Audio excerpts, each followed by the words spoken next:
2절까지 말씀입니다. 신약성경 380페이지에 있습니다. 베드로전서 3장 13절부터 22절까지 말씀입니다. 우리 이 시간 본문 가운데 14절과 15절 말씀만 함께 읽도록 하겠습니다. 베드로전서 3장 14절과 15절의 말씀 우리 한 목소리로 함께 읽겠습니다. 시작. 그러나 의를 위하여 고난을 받으면 복 있는 자니 그들이 두려워하는 것을 두려워하지 말며 근심하지 말고 너희 마음에 그리스도를 주로 삼아 거룩하게 하고 너희 속에 있는 소망에 관한 이유를 묻는 자에게는 대답할 것을 항상 준비하되 온유와 두려움으로 하고. 아멘. 아멘.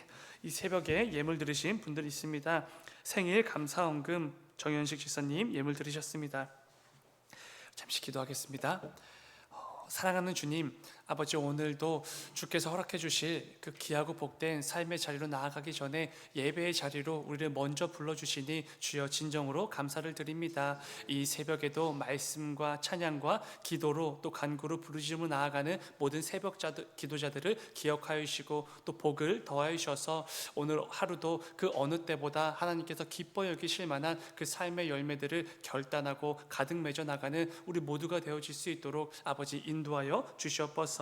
아버지, 또 주께서 사랑하시는 아들 정현식 지사님 생일 감사를 드림으로 예물을 드립니다. 아버지, 하나님을 향한 그 마음과 그 열정과 그 중심을 하나님께서 더 잘 아시오니 이 예배의 자리, 특별히 새벽 기도의 자리를 사모하는 그 아들의 마음을 아버지 기억하여 주셔서 무엇보다 그 환경과 그 건강들 이 모든 것들을 붙잡아 주시고 인도하여 주시옵소서. 그래야 해서 하나님께서 허락해 주실 그 남은 모든 신앙의 여정 가운데 하나님 아버지 앞에서 하나님께서 기뻐 여기실 만한 그 중심과 마음과 예배를 사모하는 마음을 더욱더 굳게 붙들고 나아가는 귀한 우리 지사님 되어질 수 있도록 아버지 인도하여 주시옵소서. 주님 감사합니다. 거룩하신 예수님의 이름으로 기도드렸습니다. 아멘. 우리 오늘 함께 읽으신 말씀을 가지고 의를 위하여 고난받는 성도, 이런 제목으로 함께 말씀을 나누도록 하겠습니다. 이 세상은 선하게 행동하고 선하게 살아가면 불이익을 받는 그런 세상처럼 보일 때가 있습니다. 때로는 정직함을 좀 내려놓아야 수익이 더 날 때도 있는 것이고, 또 때로는 양심을 좀 버려야 내게 유익함이 생기기도 합니다. 또 때로는 남의 아픔과 고통을 외면도 좀 해봐야지 내 삶이 편안해지기도 합니다. 그런데 반대로 늘 정직하게 양심적이게 도덕적으로 어떤 문제도 없게 선을 행하면서 살아가게 되면 수익이 줄어들고 사람들이 나를 얕잡아 보고 뭔가 온갖 불이익을 당하게 되는 것처럼 보입니다. 그래서 사람들은 그것이 두려워서 선하게 살아가고 선하게 말하고 선하게 행동하고 정직하게 판단하는 것을 포기해 버립니다. 어떻게 보면 관심도 두지 않고 살아가는 그런 세상이 된 것 같습니다. 그러다 보니 점점 더 내 이익만을 생각하고 더 철저하게 내 울타리 안에 있는 것들을 지켜내기 위해서 그렇게 애쓰며 살아가는 그런 시대가 되어가는 것처럼 보입니다. 그런데 베드로는 오늘 본문을 통해 우리 모든 성도들은 달라야 된다고 권면을 합니다. 오히려 의를 위하여 고난을 받을 수 있어야 된다. 그게 성도의 삶이다 라고 권면을 해주는 것이지요. 특별히 이 편지를 받아 읽고 있는 당시 성도들은 극심한 박해에 시달리고 있지 않았습니까? 예수 그리스도를 믿는다는 그 이유 하나 때문에 고난을 받았습니다. 예수 그리스도의 이름과 그 복음을 증거하고 전한다는 그 이유 하나 때문에 정말로 의를 위하여 고난을 당하고 있었던 것입니다. 성도들의 형편을 잘 알고 있는 베드로가 오늘 본문을 통해 그런 어려움에 처한 성도들을 위로하고 그 믿음을 지켜낼 수 있도록 이 편지를 쓰고 있는 것이지요. 중요한 것은 베드로는 하루 이틀 있었던 일도 아니고 그냥 그러려니 하고 참고 고난을 견디라, 이런 권면을 하는 게 절대로 아니라는 것입니다. 의를 위하여 고난을 받는 자들에게는 분명한 복이 있으니 기꺼이 의를 위하여 고난을 받을 수 있어야 된다라고 권면을 해주는 것이지요. 오늘은 말씀을 통해 그렇다면 우리 성도가 이 땅을 살아가는 동안 의를 위하여 고난을 당하고 고난을 기꺼이 감수하는 것이 왜 복이 되는지를 좀 함께 나누어 보려고 합니다. 오늘 이 새벽에도 말씀을 붙들고 믿음으로 결단하며 또 삶의 자리로 나아가시는 우리 모두가 되기를 주님의 이름으로 축원을 드립니다. 먼저 나눠볼 부분은 의를 위해 고난을 당하는 것이 오히려 복이 될 수 있는 이유는 지금 내가 마땅히 두려워해야 될 대상을 내가 정확하게 알고 있다라는 증거가 되기 때문에 그렇습니다. 본문 14절을 보시면은 베드로는 이렇게 말합니다. 14절, 그러나 의를 위하여 고난을 받으면 복 있는 자니 그들이 두려워하는 것을 두려워하지 말며 라고 권면을 해주고 있습니다. 베드로는 이 구절을 통해 성도가 마땅히 두려워해야 될 그 대상이 누구인지를 분명하게 짚어주고 있는 것입니다. 우리가 가진 이 개역개정 성경에는 그들이 두려워하는 것을 두려워하지 말라라고 번역되어져 있지만 이 부분을 헬라어 원어로 직역하게 되면 이렇게 됩니다. 너희를 공격하고 너희를 핍박하고 너희를 협박하는 그들을 두려워하지 말라, 이렇게 표현이 됩니다. 그러니까 14절 문맥으로 볼 때 이렇게 되는 것이죠. 너희들이 이 땅을 살아갈 때에 의를 행하는데 그 의를 행할 때 너희를 공격하고 협박하고 핍박하는 자들, 그 사람들을 두려워하지 말라라는 권면이 되는 것입니다. 여러분, 당시 성도들이 당하고 있는 고난은 그저 욕을 조금 먹고 좀 사소한 불이익을 당하고 이 정도의 고난이 아니지 않습니까? 잘못하면 죽을 수도 있습니다. 끌려가서 갇히기도 하고 심하게 매를 맞을 수도 있는 상황입니다. 그렇기에 성도들이 자신들을 공격하고 협박하고 핍박하는 자들을 두려워하는 거 너무나 당연한 것 아닙니까? 그런데 그럼에도 그 공격자들을, 그 대적들을 두려워하지 말고 의를 위하여 기꺼이 고난을 당하라 라는 권면을 해주고 있다는 것입니다. 그렇다면 베드로가 감히 너무나 담대하게 이런 권면을 해줄 수 있는 이유가 무엇이겠습니까? 굉장히 간단한 이유죠. 성도가 마땅히 두려워해야 될 대상들, 그들이 아니기 때문에 그렇습니다. 이 세상의 권력도 아니고 그 악한 공격자들도 아니고 그들이 들고 온 무기와 채찍이 절대로 아니기 때문에 그렇습니다. 오직 온 땅을 창조하시고 만왕의 왕이 되시는, 우리 삶의 참된 주인이 되시는 그 하나님만이 우리 성도들의 삶의 유일한 두려움의 대상이 되시기 때문에 기꺼이 고난도 견딜 수 있다라는 권면을 주는 것입니다. 중요한 것은 내 삶의 두려움의 대상이 이 세상의 그 무엇이나 그 누군가가 아니라 오직 하나님이심을 믿는 성도라면 기꺼이 의를 위하여 고난을 견디는 것이고 견딜 수 있는 것이고, 그것이 곧 우리 성도들의 삶의 복이 된다는 것입니다. 여러분, 내가 의를 위하여 고난을 받음으로써 내 삶의 두려움의 대상이 이 세상의 그 누군가, 그 무언가가 아니라 오직 하나님이십니다 라는 고백을 내 스스로 할 수 있게 된다는 것입니다. 내가 마땅히 두려워야 될 대상을 내가 제대로 알고 정확하게 두려워하고 있다는 것이 내가 의를 위하여 고난을 받는 것을 통해 증거가 된다는 것이죠. 우리가 살아가는 이 세상은 하나님을 두려워하지 않는 그런 세상입니다. 오히려 세상의 가치와 기준들, 사람들의 시선과 사람들의 평가를 두려워하는 세상이지 않습니까?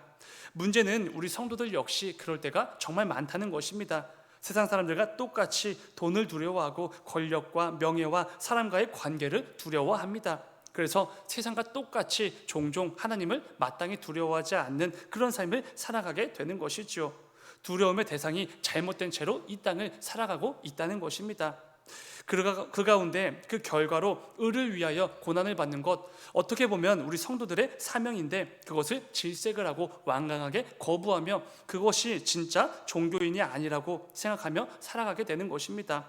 근데 여러분, 이것은 절대로 성도다운 모습이 아니라는 것을 기억하셔야 됩니다. 내 두려움의 대상이 하나님이심을 분명히 믿고 하나님을 두려워하는 가운데 내가 당하게 될 그 고난들, 그것들을 기꺼이 감당하고 감수하는 것, 이게 바로 성도들의 삶인 것이지요. 다윗의 고백을 함께 보시기 바랍니다. 시편 27편 1절에서 다윗은 이렇게 고백합니다. 여호와는 나의 빛이요 나의 구원이시오니 내가 누구를 두려워하리요. 여호와는 내 생명의 능력이시니 내가 누구를 무서워하리요. 아멘. 여러분, 다윗은 그 누구보다 자신이 마땅히 두려워해야 될 그 대상이 누구인지를 정확하게 알고 늘 인식하며 살아갔던 대표적인 사람이지 않습니까? 그렇게 다윗은 담대하게 고백할 수 있는 것이지요. 세상 그 무엇도 그 누구도 나를 두렵게 하거나 무섭게 할 수가 없다. 오직 하나님만을 경외함으로 그의 합당한 삶을 살아갈 것이다 라는 고백을 담대하게 외쳤던 것입니다. 사랑하는 여러분, 이 세상 모두가 하나님을 마땅히 두려워하지 않습니다. 이 세상의 가치와 기준만을 붙들고 그것들만을 두려워하며 살아가고 있지요. 그 가운데 우리 성도들만큼은 달라야 됩니다. 이 세상의 가치와 기준이 아니라 내가 두려워해야 될 그 대상이 누구인지를 정확하게 인식하며 살아갈 수 있어야 되는 것이지요. 여러분, 내가 속한 사업장과 또 직장과 가정과 사람들의 그 모든 관계 속에서 나는 무엇을 두려워하며 살아가고 있습니까? 혹시 세상 사람들과 똑같이 이 세상의 가치와 기준, 사람들을 두려워하며 살아가고 있지는 않습니까?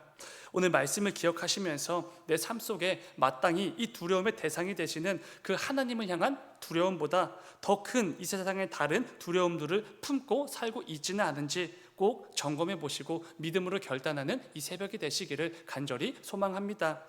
성도가 이 땅을 살아가는 동안에 가장 성도다움을 잘 보여줄 수 있는 것이 바로 이 부분이지 않겠습니까?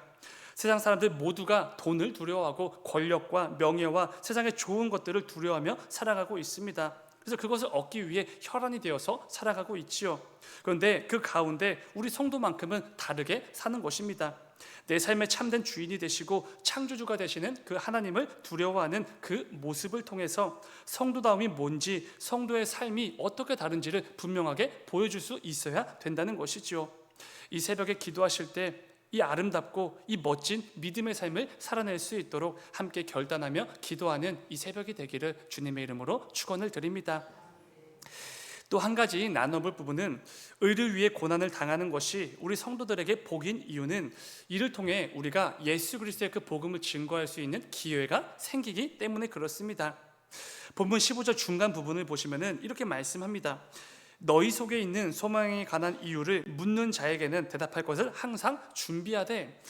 이런 뭔가 좀 앞뒤가 맞지 않는 권면처럼 보이지 않습니까? 의를 행할 때마다 고난을 당하는 이 세상을 살아가는 성도에게 기꺼이 그 의를 위하여 고난을 당하라, 이렇게 권면을 하고 있는데, 그 가운데 너희 속에 있는 소망에 관해서 궁금증이 생겨서 그 이유를 묻는 사람들이 생기게 된다라는 것입니다. 여러분, 성도가 이 땅을 살아가는 동안에 의를 위하여 고난을 당하는 그 삶을 살아갈 때에 놀랍게도 내 삶에 대하여 궁금증을 갖는 사람들이 생기기 마련이라는 것입니다.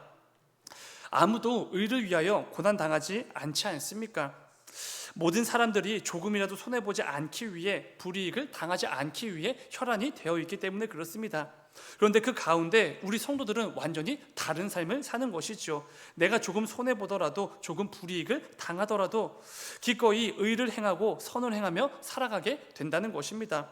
중요한 것은 성도들의 그런 이해할 수 없는 삶의 모습들을 바라보며 하나님에 대해서 관심도 없던 세상 사람들이 관심을 갖기 시작한다는 것입니다.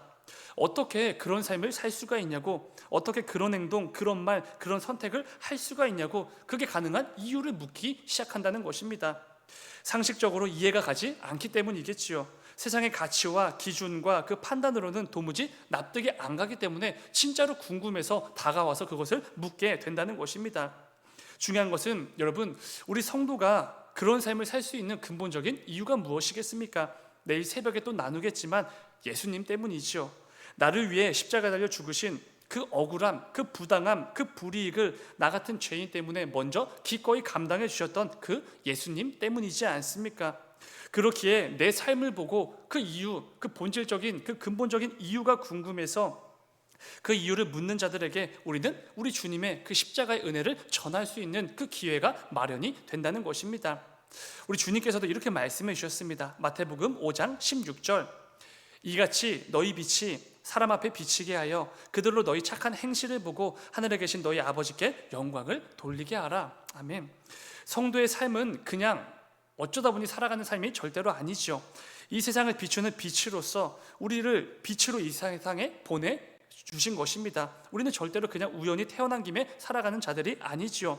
중요한 것은 이 세상 사람들이 그 성도의 삶을 바라보며 하나님 아버지께 영광을 돌리게 된다는 것입니다. 어쩌다 보니 살아가는 그런 인생이 절대로 아니라 내가 내뱉는 말과 행하는 행동과 내 선택과 모든 판단의 모습을 통해 살아계신 하나님을 드러내는 것이고, 이 땅 가운데 예수 그리스도의 사랑을 흘려보내고 증거하는 인생들을 살아갈 수 있어야 된다는 것입니다. 베드로는 의를 위하여 기꺼이 고난까지 감당하는 그 성도들의 삶을 통해 바로 그런 삶이 가능해진다는 것입니다. 오히려 많은 이들에게 복음을 증거하는 기회가 생긴다는 것이죠. 의를 위하여 고난을 받는 것이 복된 것이고 성도의 행복이 되는 이유가 바로 여기에 있다는 것입니다.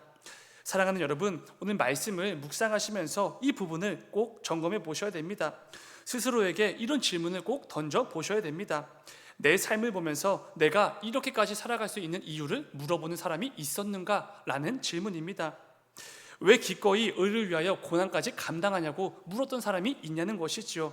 왜 아무도 선하게 말하지 않고 선하게 행동하지 않고 정직하게 선택하고 일하지 않는데 어떻게 당신만 그렇게 선하게 살아갈 수 있느냐고, 그 이유가 뭐냐고 내게 묻는 사람들이 있었는가라는 것입니다. 어떻게 요즘 같은 시대에 그렇게 말하고 그렇게 행동하며 살 수 있냐고 궁금해서 내게 다가오는 사람들 좀 있으셨습니까?